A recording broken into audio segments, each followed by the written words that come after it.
let's get a little bit more into how these fuel cells work again. So here's a schematic from your book. It's a schematic of a hydrogen-oxygen fuel cell. Right? So this could be, for example, like PEM fuel cell. So in this case, you have the electrons that pass through an external circuit, right? So here you have some sort of electrical load, and you have the electrons passing through that electrical circuit. At the anode, the hydrogen dissociates into two hydrogen ions. So you have two positive and two negative. The hydrogen ions pass through the electrolyte to the cathode, where they combine with oxygen and the two electrons that circulate through the electric circuit to form water. The catalysts there, again, are generally needed at the anode and cathode to increase the reaction rates up to levels that give you appropriate current and power.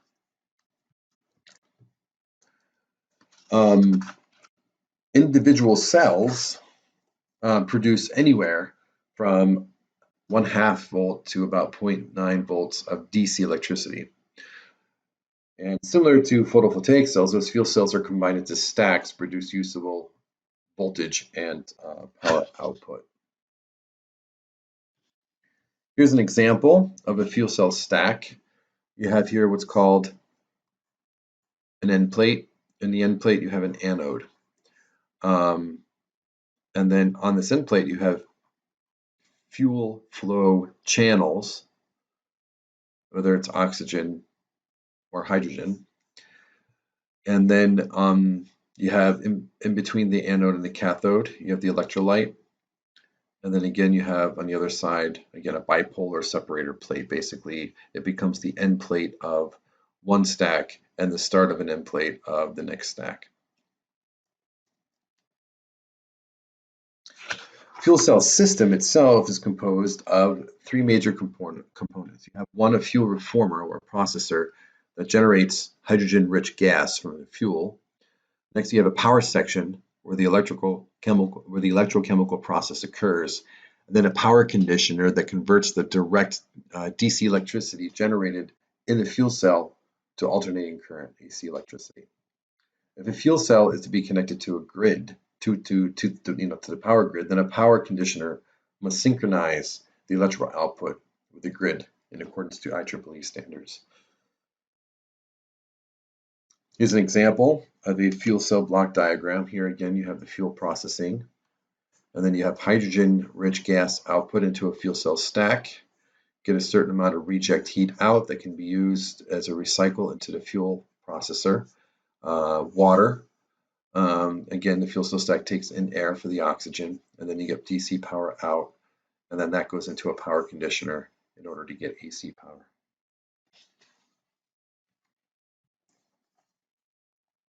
So in the fuel reforming, it's important because in that case, fuel cells can be powered by hydrogen-rich fuels such as propane, diesel fuel, fuel oil, and other ones, and other types of fuels as well.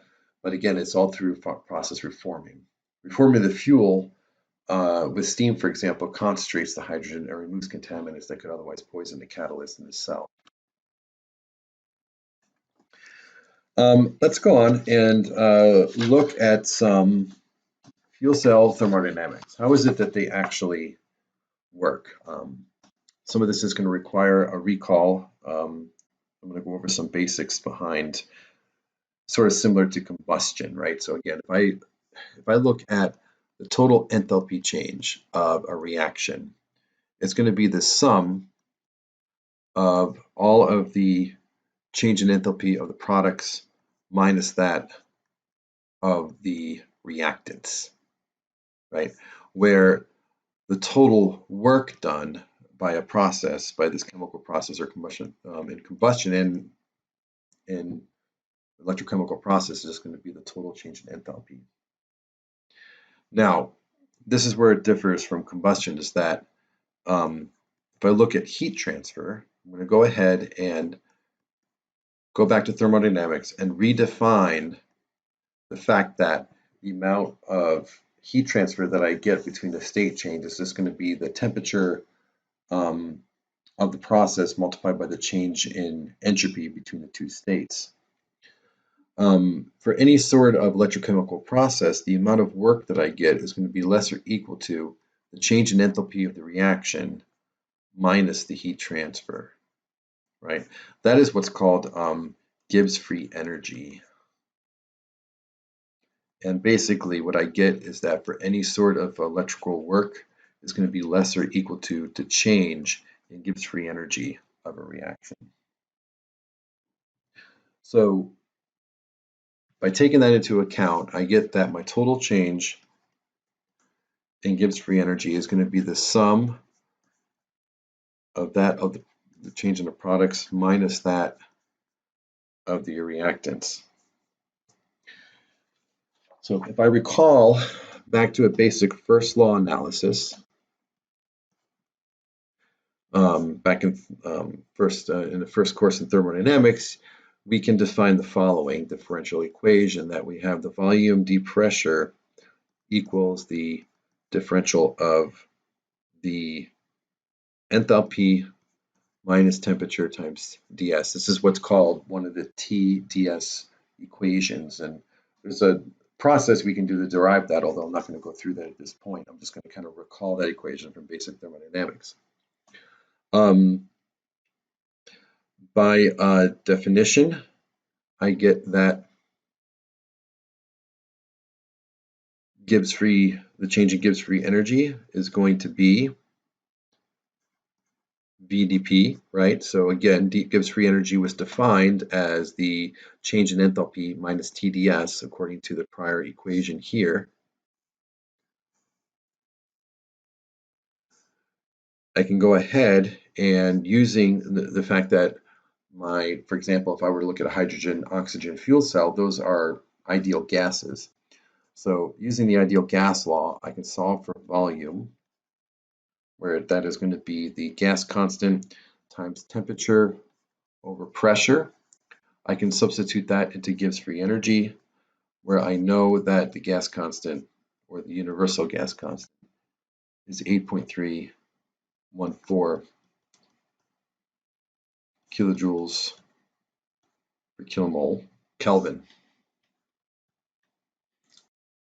So in that case, my differential to Gibbs free energy becomes the following. And if I go ahead and if I integrate that equation, I can get Gibbs free energy as a function of pressure.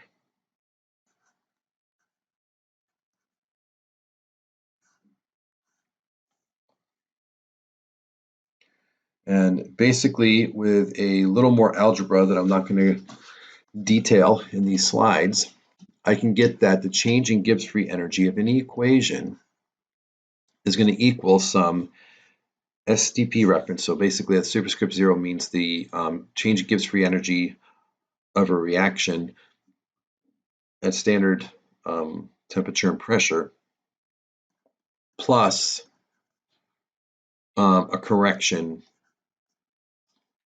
for that in accordance to what the partial pressure of the reactants and the products are.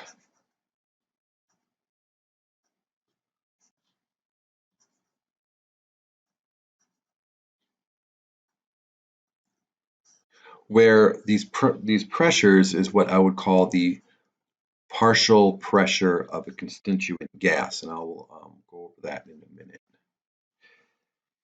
And this would be valid for any reaction as defined as the following. Certain number of moles of reactant A plus a certain number of moles of reactant B yields a certain number of moles of product C plus a certain number of moles of product D.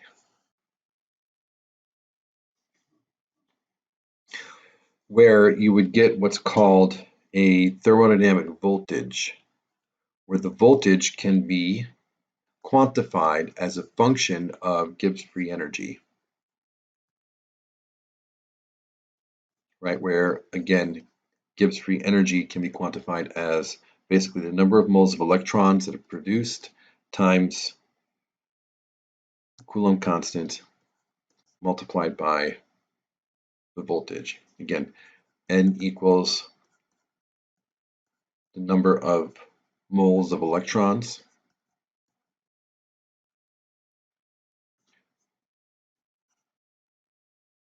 and F is quantified as 96,500 coulombs per mole.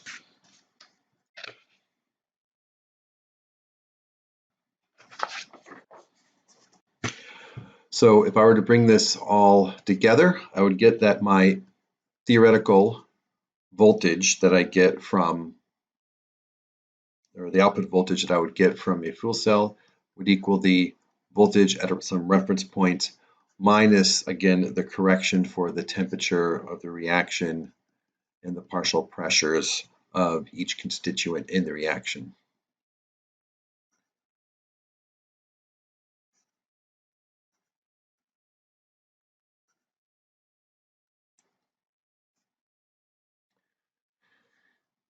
And then the efficiency of any of the fuel cell would be quantified as the Gibbs free energy divided by the change in enthalpy of the reaction.